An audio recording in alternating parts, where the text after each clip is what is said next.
Welcome back into the Sports Source. This segment of the show is brought to you by Tenova Healthcare.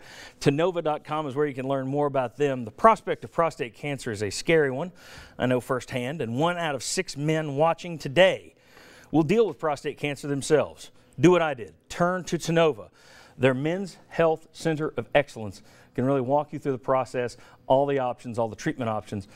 Tenova.com to learn more about their Men's Health Center of Excellence. All right. I want to talk very quickly about Tennessee basketball. We got Mark Pancratz, Mike Strange back with us. Quick segment. Tennessee has 8 games remaining. Let's put up the schedule if we can. They got 8 games remaining, and this week is probably the 2 easiest games they have left. You see the records for each of the teams they have left, and then their computer ranking from Ken Pomeroy is on the right. The Vols are currently 11 and 12 overall, 96th in the computer rankings. They're only better than the 2 teams they play this week, Auburn and Bruce Pearl, and at Missouri.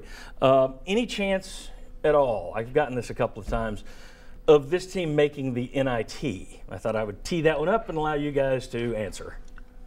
I really don't think so. I mean, there's a chance, but let's be realistic. This team's been up and down. They're 1 and 11, I think, on the road. Yeah. They might get a road win at Missouri. But you look at those other road games, and some of the home games.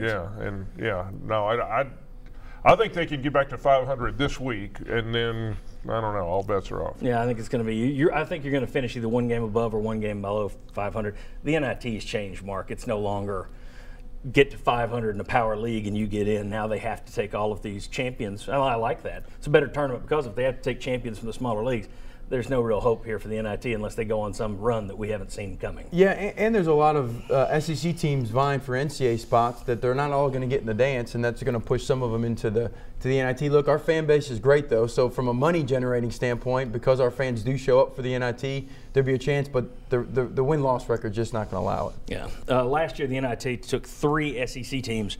Texas A&M was 20 and 11. Alabama was 19 and 13. Vanderbilt was the worst at 18 and 14. So Tennessee's got some work to do to finish 4 games over 500. All right, Rick Barnes has said he is not a joystick coach. Anytime a coach says, I do this, but I don't do that, everyone's going to focus from then on I don't do that. That's what they're going to, anytime there's a loss, why don't you do this? If a guy comes out and says, I'm a zone guy, more man-to-man, if you're not a joystick guy, now it's, how do you let your team fall behind on the road every game like he does without calling timeouts, without getting in there and being more of a joystick coach? And that's Barnes' term. Well, let's rewind it 2 years when we're talking about Conzo Martin, right? And everybody wants him to do things a certain way, or they're making too many changes with Coach Pearl at the very end of it because everyone wants to remember the great years that we had there. But we've talked about it at the end of it. People forget that there was times where we were trying to move in peace, and people are like, man, we need more consistency. So, look, Coach Barnes has been really successful. He's trying to find a way to get – this season is not about getting to the NCAA tournament as much as people don't want to hear that. It's not about winning an NCAA championship or an SEC championship this year. It's about laying the foundation for a program that can finally bring some dang stability to the program that we haven't had for 5 to 6 years. So lay the foundation of your program. Play the guys that are going to try to do things the right way. Yeah, if you take a loss because you're trying to help them learn a little bit, you take a loss. At the end of the day, he's been really, really successful, and he's going to get the program there if people allow him to do so. Mike, thoughts? I think he's 61, 62 years old. He's probably not going to change a whole lot. Hall of Fame career, too. I think he did. These last 2 games, particularly Kentucky game, I thought he did call a timeout here and there to stop a run. And